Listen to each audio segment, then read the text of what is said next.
Welcome to the 2023 Milwaukee Brewers season preview here on Drew's Sports Crew. Sunday night, we're live. But full disclosure, again, this episode will be airing, on all listening platforms, Spotify, Apple Podcasts, much more next week, meaning the week of the 19th. Again, I'm joined here, myself, Drew Skyberg, with Justin Brenner of the UW Milwaukee Post. Justin, I had you on last year. We talked some baseball in terms of off-season moves, and glad to have you back on here. Preview the Milwaukee Brewers. We'll talk about what's going on. I'll also ask you for some bold takes near the end. So how's it going?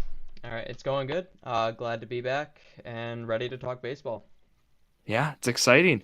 I'm gonna first throw a curveball at you here to start. No pun intended. No, but really, I want to hear your thoughts on the pitch clock. What's going on so far in spring, and just overall pace of play. I mean, pace of play games have been 2.5 hours so far. Yeah, I am not a fan of the pitch clock. It's I don't like Manfred's whole approach. He wants the games to be quicker, but then he also wants more offense, which is going to correlate in the games being longer. And you can't have a quick game that is, 8 to 9 because he's also banning shifts. So having the infield shift ban creating more offense is going to make the game go longer but then he's trying to keep it shorter with the pitch clock. I don't like the pitch clock. We've already seen at least one spring training game end because of a pitch clock violation, or the batter took too long to get ready. So I don't like it personally. I don't like the pitch clock and how short it is. I think they should just let the game be how it is. Okay, I've taken a different approach on that. I like the intuition.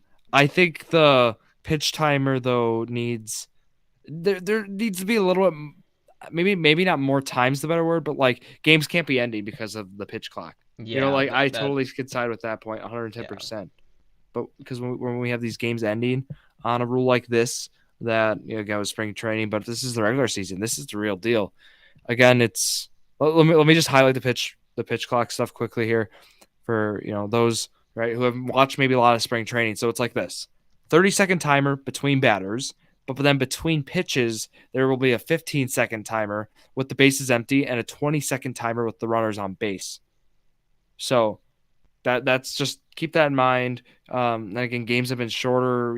It's been 30 plus minutes. Some games have been short. When I say short, like 2 hours. So some of these hockey games, which don't ask why, but the last few days I've been watching a lot of hockey games. I've been at one and just watching one, but really, I mean, these hockey games are going 2.5, 3 hours, and then one of them went into multiple overtimes. It actually went over. Was it over 5 hours? I mean, now we're getting with these where baseball's actually not going to be the slowest pace sport per se, but I don't know, it feels pretty drastic from one year to the next. So just to sum up my thoughts, I'm not a fan of I like the idea. I like the pitch clock. I'm all for it, but I think there needs to be a little bit more, easier adapt. Just the adapting of the rule. That's kind of Yeah. how I feel. I don't know. Part of me just doesn't like it too because you think of big games and big moments, huge stare downs between pitchers, and that now they only have 15 seconds. It feels almost a little rushed. The pressure Yeah, can't really build for the batter, I guess. postseason's gonna be weird. I Yeah. think especially Yeah. with this.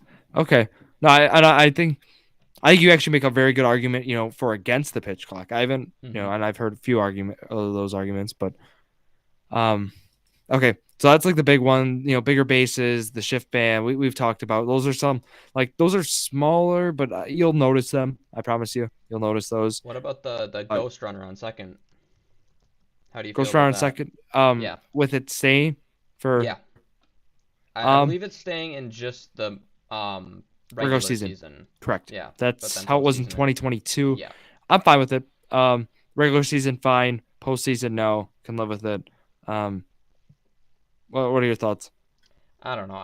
It's another rule that I just A don't Manfred really rule? like against it. Yeah, I don't know. It's something that hitters that if you have hitters that can make contact and drive the ball to the outfield, then you're at an immediate advantage. Because a sac fly, if you hit a fly ball to right field, a deep fly to right field, nobody's on base, that's not going to matter. But if there's a runner on second, he's automatically to third, and then you just need one more hit and he's home. And granted, both sides have that, but when you have a team that can't make contact as well, they're at an immediate disadvantage. But I mean, that's just part of the game too. You got to be able to hit the ball and put it in play Yeah, it's another one of those rules that we've seen now for for a not few not just, years. yeah, it's been around. So looks like it's here to stay for a little bit here, but gotta see it out of the postseason. Um, but yeah, I mean, let's roll to more of the Milwaukee Brewers that let's talk about, Hmm. right? The what the Brewers do this offseason, what happened. A lot of it was to the fans not really a fan of what happened, but um, they made some moves to free up a lot of not sorry, I almost said cap space. A little bit in football mode with free agency, but like really they got some guys who are going to be on expiring deals coming up in the 2020, 3 to 2024, really that off season, that time period. So we saw actually guys like Hunter Renfro be unfortunately a guy that gets moved, Colton Wong another one. Um, those are kind of the main two moves we saw right away, right? In terms of guys who they trade, but then guys right they trade for. We see, of course, Winker coming on that long deal. We see, of course, um, William Contreras come in. Awesome move again, just getting in on that, giving up Estuary Ruiz. Um, I guess out of all those moves, maybe there's one I didn't even mention yet because I haven't didn't mention them all yet just yet. Was there a move, Justin, for you that really stood out? I mean, out of the trades, not talking about signings right now, I'd say the William Yeah. Contreras one because we haven't really had a stable catcher since I believe Lucroy.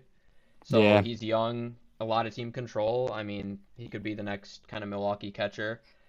The Wong move, I knew it was coming. I kind of came to terms with that at the end of last season. I knew he was going to be dealt, whether we picked up his option or if we just let him walk. I'm not a fan that we got Winker per se, just because we have such a crowded outfield. But I mean, I can share a little bit more on that later when I have one of my hot takes. Why I think they Ooh. got Winker. But yeah, I don't know. I wasn't a fan of getting Winker just because of the prospect pool that they have in the outfield. I think four of their top five are outfielders, and now we have another one, and we have Yelich on his like 8 more seasons. So I wasn't too happy getting Winker, but I mean, if he can at least bring a bat, and I know he hits tremendously at Miller Park in the past, so if he can continue that, I mean, then I'll be happy with. I mean, I'll be happy, but I don't know. I wish we could have gotten a different piece instead of another outfielder. Okay. And I've for me, I mean, I talking Brewer season previews now, multiple of them. Last year, my big thing was, oh, we have all these outfielders, and then what we see, I mean, Lorenzo Kane just, actually a few days ago retired. Then of course not finishing the year at the Brewers. Um, some other ones, I was looking at like just I thought it was an crowded outfield, and it ended up like just two moves happened, and it was like, okay, we need outfield. Tyrone Taylor's missing time, so there's another reason why I think there's been a lot of outfield, like an influx of outfielders coming in, Hmm. but universal DH certainly seems like a spot for Winker. Yeah, That and would that that be? definitely could be. Or Winker is in the outfield and Yelich plays DH because Hmm. his arm is not as good. Yeah, And which he's that's been uh, on the decline. yeah. Uh, I mean, really trades. Those were kind of the big things we saw take place. We mentioned again giving up Ruiz in that, and then getting William Contreras. Another other ones we saw Owen Miller. Get him for really wasn't yeah it was just a player to be named later. So Yeah. you still don't know who that player is, but you bring back a Wisconsin native to the team. Hopefully, he can crack the roster. I'm not sure because again, another guy we brought in, Abraham Toro, with again the Mariners in that Colt Long trade, who I'm actually a pretty good fan of. Again, can play second, third. He kind of has like that Luis Urias, utility kind of vibes. Um, I'm looking forward to having him. Uh, but otherwise, I'd imagine, right? I mean, they bring back Mike Brosseau, so you have your go-to pinch hitter per se, or that Hmm. lefty Or specialist. even utility. I mean, I know he plays a lot of first, but he can play third, and I think he can even play. I'm not sure about middle infield, but I think he'll be kind of the main utility. Yeah, I'm totally with you. And then I mean signings. I guess if we want to kind of transition over there, not really much. Wade Miley, Brian Anderson, the main two, and again bringing Brian Anderson from Miami, corner infielder, decent numbers. Nothing like pulling up. If I'm gonna pull up his baseball savant page, so like the batted ball data, right? I'll guarantee it. It's gonna be a bunch of in the middle, like 50 percentile. So it's gonna be a lot of median stuff for Anderson. Pulling it up right now, and it's loading. Come on. And, yeah, I mean a lot of it's in the 40s. Actually, max exit velo is 81st percentile, but a lot of it you see in the 40s, 60s. It kind of averages out to in that median spot. But was there a signing out of those guys, Anderson, Miley? Was there one you preferred? I mean, I like the Brian Anderson signing, but I think I like the Wade Miley one just a bit more, especially with how our pitching rotation was constantly injured last year. I think having Miley there and then being able to either move somebody to the bullpen and just have them as an available arm if somebody gets hurt, I think is a better option than having to pull up a AAA pitcher because I mean, people like Jason Alexander, he had a few good starts, but then after, he kind of cooled down and it was kind of ugly near the end. So I think that Wade Miley signing I really like because it just gives us another arm that can pitch long innings and can Yeah. even start games. No, what I liked was they made some moves that went really under the radar with those guys. One for me was even Bryce Wilson of the Pirates. Pitched very well against the Brewers last year. Comes in has had a pretty good spring. The ERA was in the threes when I checked. So I'm just highlighting like the stuff looks good. So like Bryce Wilson being a guy who could possibly like fill a start. Wade Miley's gonna probably get over 100 innings doing that. So I really like what they've done there. Aaron Ashby again. We haven't really talked about injuries yet, but right now dealing with some shoulder issues, which is a pitcher, young pitcher, 24. You don't want to hear. I think we're not going to see him till late May, honestly. So kind of worried about that, but I mean, it looks like right now, not to get too far ahead of ourselves, but like really rotation really looks like Burns, Woodruff as your 1 and 2, of course. It really looks like Lauer's going to solidify himself at the 3 spot. Um, Waiting to see on Really? Hauser. Yeah, You think they take him over Peralta or at sorry, the three? Peralta. Yeah, I Peralta. Sorry, injury wise, Peralta 3 Yeah. spot. Lauer 4. I knew I was because I with Peralta again with the injuries, they want to Yeah, exclude yeah, him, no, but I get it. no, Peralta And definitely is going to be the 3 guy. well, I wouldn't be surprised if they flipped it around a little bit too, especially if they wanted Miley in the starting rotation too.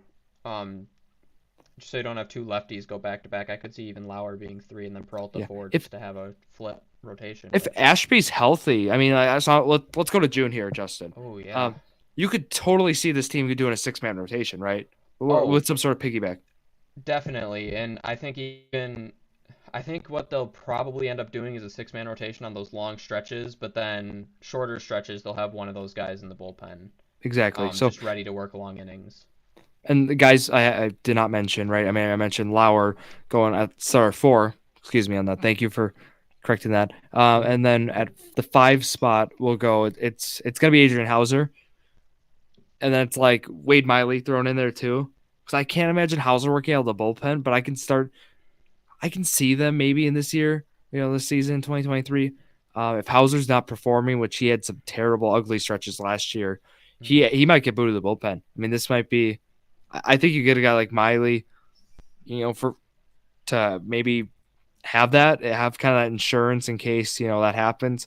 But I do think Bryce Wilson to start will be working out of the bullpen. Like he's gonna make the team, Yeah. for sure. It's not necessarily a bad thing working out of the bullpen. I mean, Ashby's been doing it for a while. Peralta had to do it for multiple years. I mean, having a solid arm in the bullpen, I think, would be a better thing for them because we saw the bullpen blow quite a few games last year. So I mean, I'd be okay with it. I mean, it'd be weird to see, but realistically, this team has at least seven starters that they could Oh, yeah, easily put in the rotation at any time. and again, Alexander's on 60-day IL, so that's why we have not Yeah. been mentioning him. But I mean, there's some guys who are certainly eligible for some spot starts. I mean, Ethan Small's one of those guys who we've seen go in that role. I'm wondering how they're going to use Jansen Junk. Again, he's a guy who came over in that Renfro deal from the Hmm. Angels. And yeah, his last name's Junk, and he's a pitcher. So, you know, it ends up being pretty convenient. I imagine he's going to be similar to what we're going to see from Bryce Wilson in terms of like that role, maybe. Might actually end up start in AAA potentially, but I can't see Junk role in there to start. Not much stack has stayed on him again as a minor leaguer, but other signings. I mean, I want to highlight the Blake Perkins one. Kind of, they signed him to like they signed him on like a minor league deal. It was, and I'm wondering kind of what we're gonna see from him again. He's an outfielder. He comes from the Yankees minor league system. He was in AAA. He was actually a pretty good player, pretty underlooked. I didn't know if you had any thoughts on again signing Perkins. I feel like he's gonna have a pretty decent spot and actually get some good volume. Um, yeah, I don't have much thoughts on Perkins yet. I mean, like you said, that was kind of an under the radar signing for me. I was Yeah, more kind of looking for the bigger splash, and I mean, like I said, like they had a few big moves and some big like some minor signings, but they didn't really have anything big. So I guess that's another one that just flew under yeah. the So radar for me yeah, though. no, that's a great call too because right, I mean when I'm throwing out Blake Perkins, a guy who they signed a minor league deal as probably one of their third or fourth best signings. Kind of highlights how much money was spent in this offseason. So I know you're And talking a little bit before the it's year on that. disappointing because, I think a lot of fans, myself included, think that this team is a couple pieces away from making a serious run. And when you watch management not spend a little bit of extra money, it definitely hurts. I think hurts, as a fan to see them to know you're just a few bats away and they're not going and trying. Or they're trying but Okay, they're not closing. I think we go to it right now. Let's talk about the arbitration. Yep. So while we're on, we talk kind of those main signs. We'll kind of highlight more in like we'll talk about our projected lineup slash rotation. We kind of gave you our rotation, but we'll talk kind of about lineups here. But we got to highlight. We got to go through this arbitration process. So I mean, I've talked about it in episodes throughout, but I'll just briefly talk about what kind of happened, what transpired. I'll Justin, you fill in here, but really, I mean, story, right? I mean, owners get together, right? The process of arbitration's been around forever in baseball, and the owners got to stick together. And how you do that is you fight for every penny in this process. And again, it's the last 3 years before you're a free agent, so years 4 through 6 of being committed to that team that you are on your major league deal with, your first deal with. Go through this process again, arbitration. So basically, you go to court and your team, if there's a dispute, if you don't agree on an amount, you can avoid arbitration. You don't agree on amount, you each post the amounts that you believe said player is worth, and boom, they go to court, present a case. The team presents a case actually against their own player. So it actually ends up being an interesting thing. And in this case, Corbin Burns was the guy who had to go through that. He loses the case. Justin, I mean, what was going through your mind? I mean, this whole arbitration with Burns really pissed me off, especially when I heard about him talk about it after the fact, because you could tell that, that he hurt, it hurt him. And I mean, looking at just payroll, I believe we are spending way less than we did last year, and it's like you can't even cough up an extra three-quarter of a million. I think it was like 700,000 that they were disputing. Like you can't cough up that little bit extra just to keep your star happy and increase the chances of him signing. I'm not saying they're going to sign him back. I actually don't think they will. I think he's gone after this year. He may even be traded at the deadline. But I mean, you can't just give him that little bit extra just to make him happy. Instead, you have to go rip your player down in court just to save not even $1 million. It upset me. I mean, you, keep your star, your ace happy, I feel like, and especially when it's not that much money when you're spending less than you did last year and you didn't make a big splash in free agency. It was another one of those things that I just looked at the Brewers and I just kind of said, "What are you doing?" Like, Yeah, especially this market, Justin. Yeah, I think you speak for many Brewer fans. right? I mean, not getting locking up your ace, not even extension talks. That's not going to happen now for a little bit. But the argument that was used, I actually Burns highlighted, some of the key things that was brought against him. I mean, it was almost laughable in the sense of right looking at it from a player perspective, let alone a fan perspective. He mentioned how they viewed him as a key reason why they didn't make the postseason with his pitching down the stretch. Yeah, and that was one of them.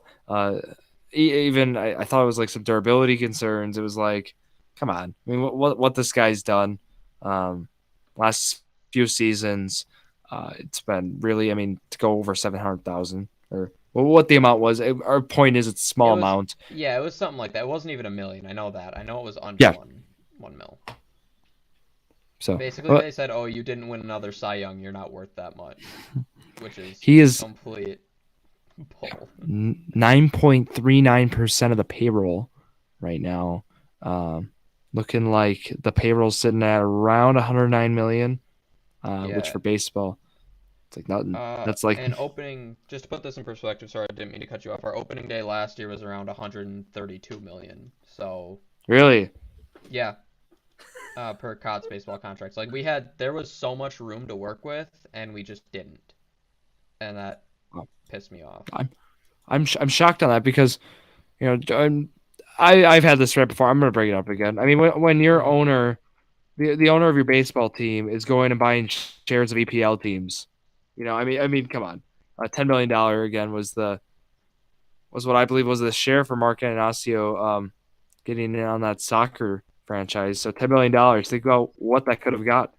I would have, yeah. So Yeah, I'm 10, 20. I mean, you could have gotten a few really good players. I feel like that could have bolstered the lineup, but instead we or did the bullpen too. I mean, look, the bullpen too. Yeah. I'm fine with letting Boxberger walk, but I mean, getting like not keeping a guy like him, or keeping a guy like that, just that solid seventh inning guy in your bullpen. I mean, now Hader's gone, Yeah. so I mean, maybe well, you got to figure Williams is moving to 9, but you need somebody at 7 or 8 to at least bridge the gap. yeah, we'll talk about potential guys there, but I mean, I Or like the Josh Hader move as yeah, I've talked about. I was okay with it. I mean, I thought, I wish we would have gotten a little bit better in return, and I thought they could have waited one more season to do it or this off Did, season, but I see why did you they see did it how when they much? did it. Did you see how much Josh Hader is making? $14.1 million as a closer. Yeah, that is. I mean, I knew the That's Brewers weren't gonna pay that. that, I that knew that's he was they could another have player. been. It was kind of like the Well, Burns situation. I knew he was gone. After I knew he was gone after his current contract, and either it was they were gonna trade him or he was gonna eventually walk. I knew he wasn't that getting extended. that 14.1 would make him the second highest player on the Brewers. I mean, Yelich right now, 23.8 roughly. Hmm. I'm seeing. So it's like, I mean, Woodruff, you got to get an extension with Woodruff or Adames.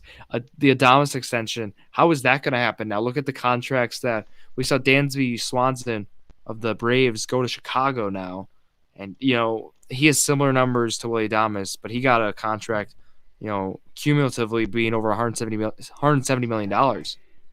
How are the Yeah, Brewers that going to do that? That's like think about what the Yelich contract was. if I'm I'm being just realistic, the Adames contract extension it might not happen. I mean, I think we're now lucky if won't. we get Woodruff back. There's been no talks. I know there's been no talks with Burns, minimal talks with Woodruff. I don't know about Adames, but I don't know if it's even going to happen at this point, just Yeah, because I of mean how much that's money. And maybe that's why they're cutting back on payroll this year to save for some of these bigger extensions. But I could also see this Adames extension not happening, unfortunately, just because of these contracts these shortstops are yeah. getting. Swanson was 7 year 177. And why I bring that up again, Swanson having pretty similar stats, and so he's a similar player to Adamas makes if you're a Brewer fan, you're pretty nervous. You were, I mean, I was pretty upset that Swanson got those kinds of numbers because of that. So, um, Well, the Cubs they are actually a very rich franchise. They don't always spend yeah, like it, but they were able to overpay for Swanson, and that kind of screws the market. I mean, we the see that you see market's this in messed up. every you see this in every sport though. I mean, when Jimmy Garoppolo got signed by the Niners, I know that's football, but that completely screwed the quarterback market. the Jaguars kind of screwed the receiver market with Zay Jones and Christian Kirk, and that's kind of what happened with the Swanson thing is they just kind of reset the market, and that unfortunately hurts a lot of the smaller payroll teams like the Brewers. Yeah, so we're gonna be stuck with that, but looking more ahead to kind of like what we expect this lineup to look like, overall. And then we'll talk more about the bench pieces, talk more about those signings, their Hmm. role, why they were good or why we don't like them. But realistically, I think right, it looks like in 2023 we're gonna see. Um, I guess let's just highlight righties for now. I guess we're right against right-hander, because it's gonna be pretty tough to do otherwise. But it seems like Yelich is gonna be that lock in at leadoff spot, correct? Yeah, Yelich or I mean even Mitchell, but I have a theory about Mitchell that I'll get to later. But I could Cool. see Yelich definitely solidifying the top spot of the lineup. I think he hits better as a leadoff now than he does at the three spot. So I'm just gonna go through my starting five, yeah, first go ahead. five in the order. So I got Yelich, Adames, Telez, and the 1 through 3 spots, and then um, I guess for like mixing and matching, I was thinking so it's like you can put Contreras at 4, you put Winker at 4, at the clamp spot, but might make sense to put Contreras there so you have the righty lefty, splits. So that's the first five I have. I have Winker at DH, and then all the other positions is what players play. You think Tellez is at three and not at four? Yeah, reason being is just Contreras being more of a cleanup guy. Um, I guess the maybe we know with Telez batted 3 a lot last year. It's kind of a big Mm-hmm. thing. What I'm seeing here, I think Telez fits better at the 3 spot. Also to keep those splits, between lefty and righty. Unless I'm fine with if they go righty righty. Put Contreras at 3, but I think Telez is gonna stay at that 3 spot. And yeah, you could be right. I mean, I don't know. I just know a lot of Brewers fans love Tellez, and I could see him hitting at three or four. So It sounds like Urias then is going to be the third baseman, but I'm stuck with like the 6 through 8 spot. I don't want to put a spot anywhere. Brian Anderson could be in the move on that third base spot. Um, I think they were talking about using Brian Anderson, playing him in the outfield a little bit too to start the year. yeah, it So it, it looks like it. Um, like on their signing, they had him labeled as a utility infield slash so outfielder, so I could I'd definitely see be it. I'd be intrigued. So Tyrone Taylor's missing time. We mentioned that Hmm. because you mentioned McCutcheon goes, or Yep. we've talked about that. Brian Anderson potentially is a corner outfielder now. So whether I'd imagine Yelich stays in left, so you put Anderson right, or you put Winker in right. Both those guys give you some options. I think you'd rather have Anderson in the outfield. That's safe to Hmm. say. Um, so it's like okay, that he's gonna be in right. Mitchell's gonna be in center. It's just a matter of where Mitchell's gonna be in the lineup. Mitchell could be the 9 hitter. Is that kind of your spot for him, or what do you got? Yeah, I'd say that. Again, I'll kind of get to more of the Mitchell Okay. stuff in a little bit. But yeah, I could see that being the potential lineup. I And also then I don't know when Taylor comes back though how that's gonna work, what the dynamic is gonna be. I got one for you. Tyler Naquin. What if I could see him competing with Anderson too for that spot in the outfield? Also Blake Perkins again, but more of those guys in spring training like Naquin. Hmm. Even some of the prospects like Frelick or Weimer are both projected to also make Oh their yeah, and Turang. They're all. I mean, he's more infield, but he could play outfield too. They're all dude, projected to make kind of their ETA is this year, so any of them I could see also competing for time out there. I got one for you. Bryce Terang or Keston Hira, second base opening day. Oh God, I like It's a Hira tough. because he's like my favorite player, but it might be Turang. He's playing much better in preseason right now. But then again, I mean, preseason numbers don't always mean everything. Hira had an amazing preseason last year, and then he kind of was the same player he was last year in the regular season. I think Durang might have it, but they also might want to save his service time and have Hira there. It's all depending on, I guess, service time, how they want to play that. Terang Um, again, 318 average so far, 875 yeah, OPS at spring. and Hira's much worse than that. But I Let mean, me get let me get here.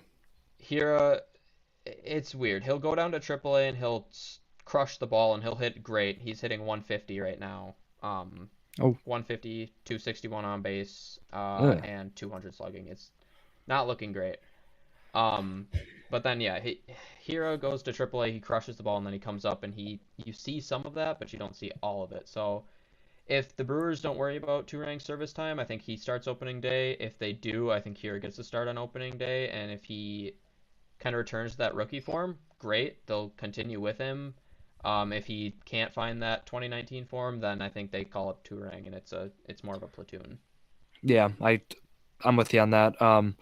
Also Abraham Toro could get that start second. Toro You could know, too, yeah.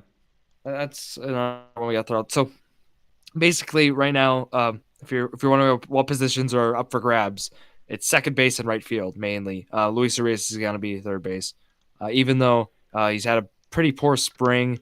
Brian Anderson then being 7 for 15 so far in spring, but again, you mentioned spring Spring training doesn't can't. always mean that they're going to play well. So, Yeah. oh yeah, I know I like the call on that. But so two positions really open. End of the season, it could. Who knows what it could look like? People could be traded. Sal Frelick could be up playing. Joey Weimer's look good. Um, There's even a I chance don't know. that a couple of those prospects, I'm not saying it, but could be traded, especially if the Brewers are in the midst of a Oh run. yeah. I mean, like I said, our outfield depth, you got, so our top five prospects, Chourio, Frelick, Weimer, Turang, and Mitchell, and all of them can play outfield, even though Turang's, like I said, mostly middle infield.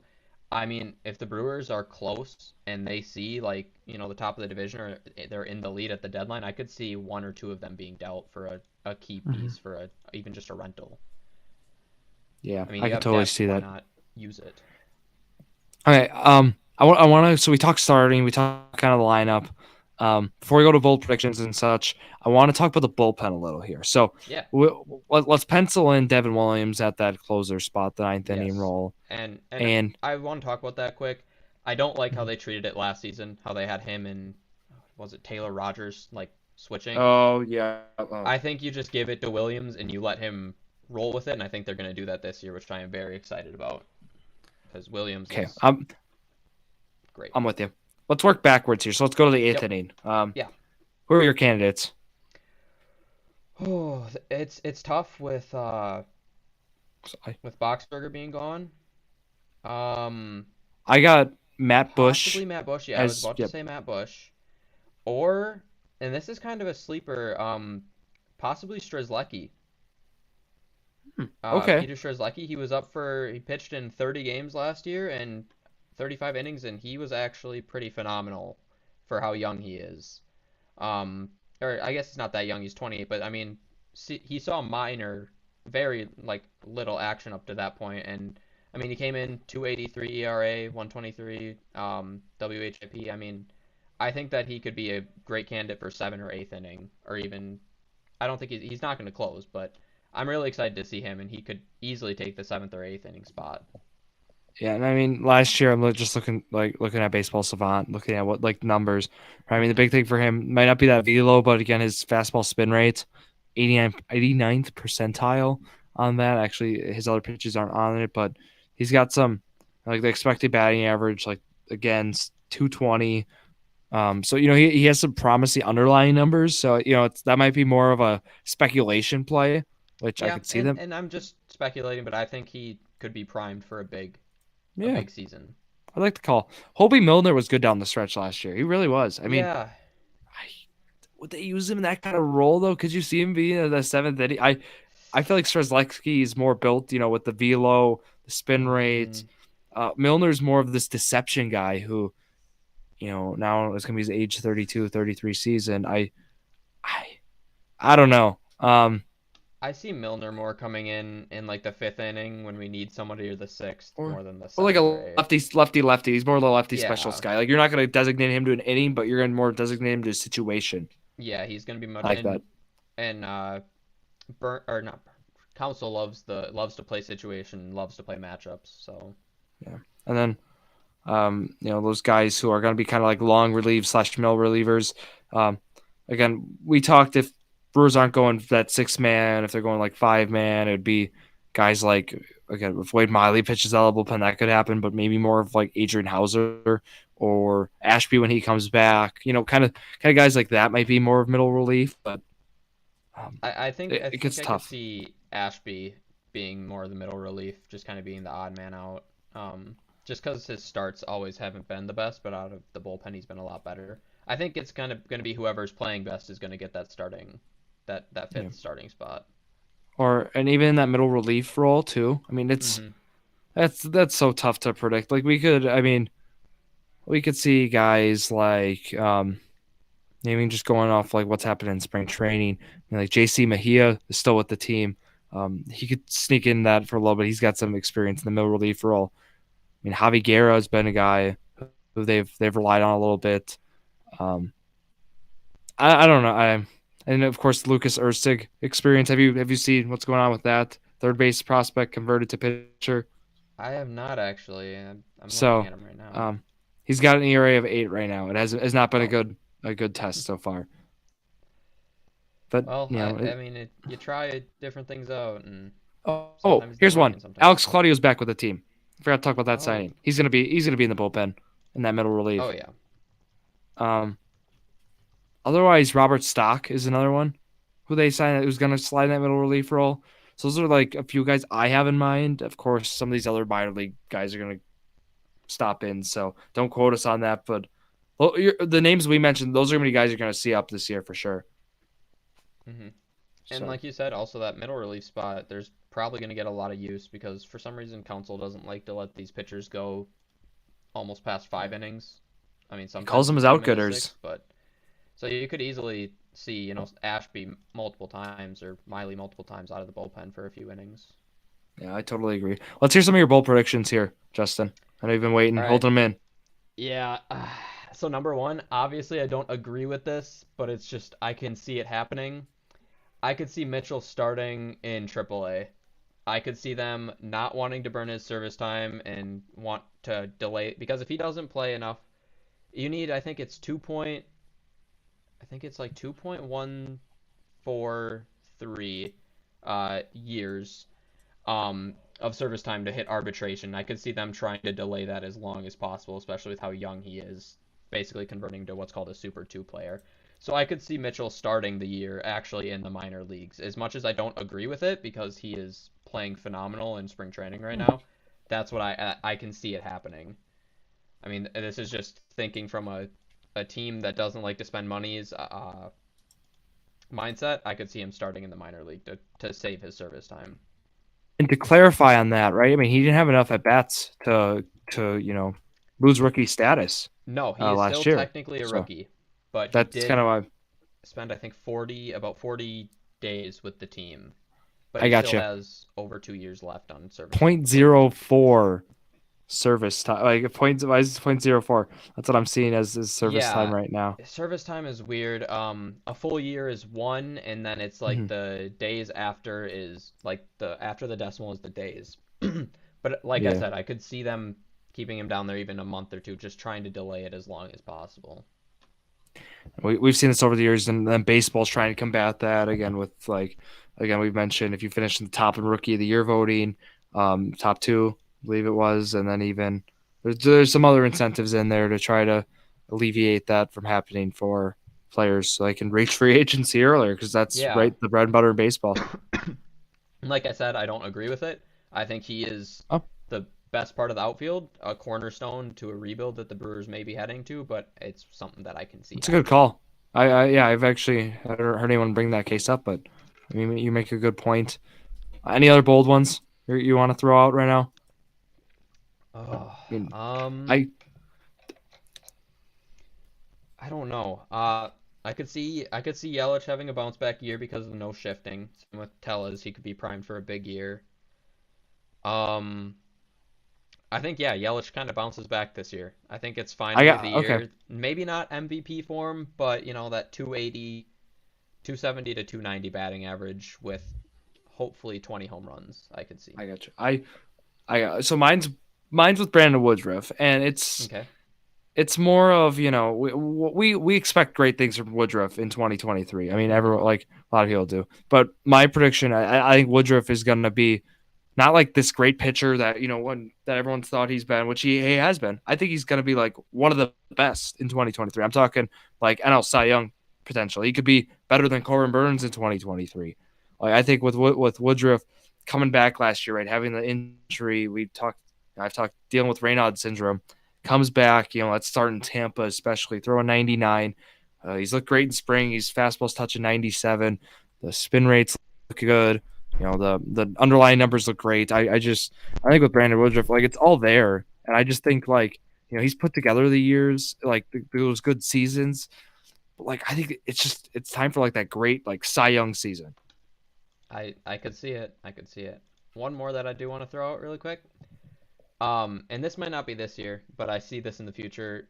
The next no hitter that the Brewers throw, complete no hitter. So the second one in team history, I think will be Peralta. For some reason, I see him throwing a no hitter either this season or next season. I'm not saying it's gonna happen, but I think that if there's somebody that breaks that, oh, what has it been? 30 years now? No, 20 years since Nieves? No, no, it's been 30 or Um, 40 years since yeah, Nieves. yeah, yeah. Like for a I complete think no hitter, not a combined. I think yeah, not combined because I know Burns and Hader did it, but that's not a true no hitter. I think Peralta is the one to break that streak. Okay. All right. I So don't know. so Justin's got Peralta with the no. All right, I like it. I do. Um. I do. Okay, so we got some good predictions down. I like those. We have talked like Brewers projection win wise. I've seen them around. It's been around like the 83, 84 win mark right now in some places, depending where you're looking. That you agree with that spot? They got them over 500. Potentially could be good enough to be in a playoff spot with the expanded playoffs. I think that's a good spot. I think they're closer to an 89, 92 win season, somewhere around there. I'd like to think low 90s. I mean, this team was close to doing it last year, and they didn't really lose any super key pieces. I mean, Wong is gone and Renfro is gone, but you brought in oh now his name is escaping me. Um oh the outfielder. Oh my lord, from the For Mariners. I'm sorry, I just Oh, sorry, completely Winker, you're good. Winker, yeah. I was thinking Wiener, but I knew it started with a W, but no. You brought in Winker to kind of combat that. Contreras as a catcher. I think that this team reaches 90 wins. I do think they make the playoffs. Like I said, they were super close last year, but there was, I mean, a few more games where a few more hits go their way, or a few pitchers don't get injured and they win. And I mean, their bullpen looks better. If everybody in the rotation can stay healthy at least most of the year, I think they make playoffs, and I think they hit about 92 wins. I like the That's my call. prediction. I'm all for that. I got them a little less than that. I got them like 86, 87. They're And gonna and be I in the could see that playoffs too. with that, but I like that spot for the Brewers. Okay, I'm gonna ask you a few more questions here before we go. Um, that's most of our Brewer talk. I want to go with. Actually, I want to ask you still team MVP for the Brewers, not like Cy Young. I have a feeling we're gonna have similar answers, but I guess I'll ask you Cy Young too. But just like team MVP, like position player. Position player, I'm going to stick with this even if he starts the year in the minors. I think it's going to be Garrett Mitchell. I think he is the best player on the team, or at least one of them. He's up there in the top three. I think even if he starts a month or two in the minors, I think he comes up. I think he makes a case for Rookie of the Year, and I think he's team MVP. If not him, I think this banning of the shift really helps Yelich, and Yelich will get it. But I think one of those two, one of the two outfielders. Okay, I'm gonna go. I like the upside guys that you chose. I'm just gonna Hmm. choose Willie Adames. I think what he did last year, full season with the Brewers, puts together, the Brewers' highest WAR season for a position player. I think we'll see that similarly here in 2023 with again that good defense at short. So I'll take It, Adames. Pit, and I could see but it. I really do like Adamas. Um, I don't know. I just have Yelich and Mitchell kind of above him, but I could see him doing that. I could see him being the team MVP too, easily. okay, and then for pitchers, who's your I guess Cy Young here? Cy Young, if Burns is with the team the entire season, because I already mentioned that he could definitely be dealt at the deadline, regardless of the position they're in. If Burns stays, it's Burns. If not, I know you really like Woodruff. I really like Peralta, so I'm gonna say Peralta, just Okay, I'm going barely over Woody. Woodruff. Yeah. I gave my reasoning already. And I mean, those two are, I mean, they're both great pitchers, so it could be either one of them. Okay, we're gonna do fill in the blank here, and we're gonna get out of here. So, All right. um, we're gonna start. The NL MVP will be who? Gosh. I have not been keeping up.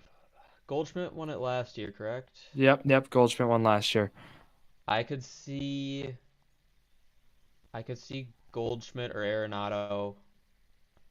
I could see Goldschmidt repeating. Um, Okay. that's all I really have. As much as I hate to say, because they're Cardinals players, but Oh, what that's about all I have. like? Okay, Who I'll do you have? say. I should say Well, I'm gonna go like Acuna.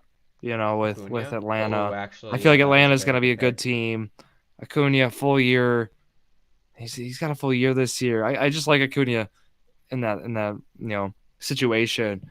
Plus with the defense too, which being decent. Like that's where like I can't like say Juan so I will not say Juan Soto on NL MVP unfortunately Yeah, because I'm afraid his defense is just gonna hold him back. and it Um, could, but I mean, it didn't ever hold Derek Jeter back. Nobody talks about his defense, but his defense was yeah, not too great. but they didn't have the advanced stats back then, so he got the That's benefit of the true. doubt. That's true. AL MVP will be who?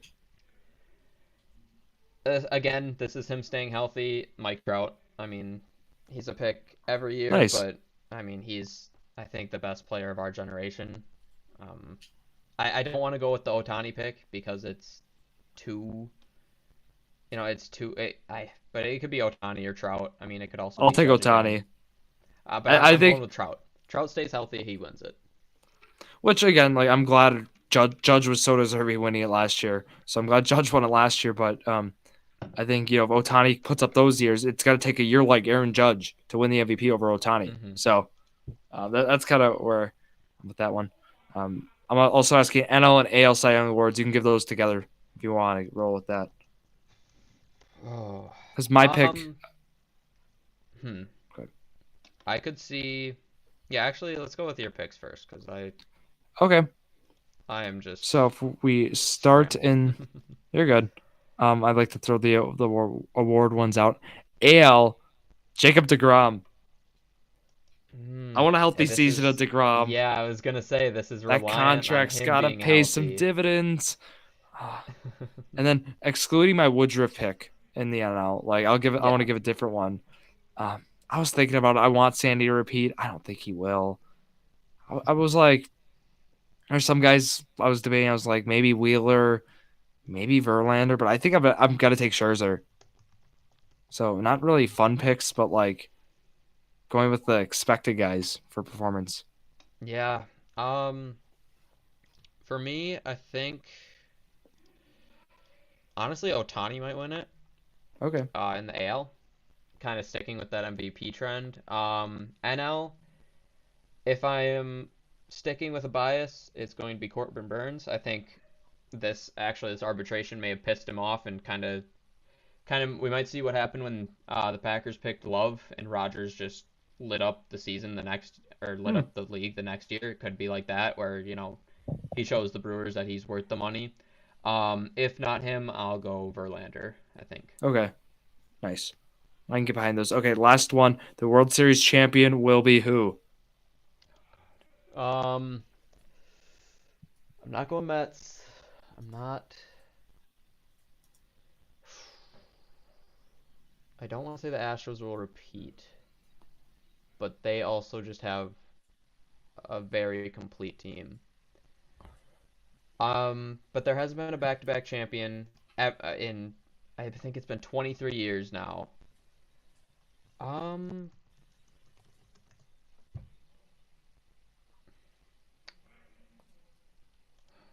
I'm sorry, I'm just I got having a thought Padres. about this. You I'll got throw mine out. Padres. I could see it. I could see it.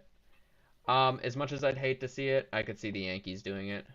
Okay, Padres and Yankees. Oh, we sound fun, don't we? We just chose two of the I teams with the highest payroll. Okay. I hate the Yankees, but there's a reason they're always good. Yeah. But okay, I like our predictions. We're gonna revisit these, see how we do in 2023. And again, Justin, I want to thank you for coming on and Of course. Thank It you was for having me great back on. This is previewing the Milwaukee Brewers here again with Justin Brenner of the UW Milwaukee Post. And that's going to wrap it up here for Justin Brenner and myself, Drew Skyberg, here on this Sunday night. Thank you all for listening to another episode of Drew's Sports Crew, the perfect podcast for you.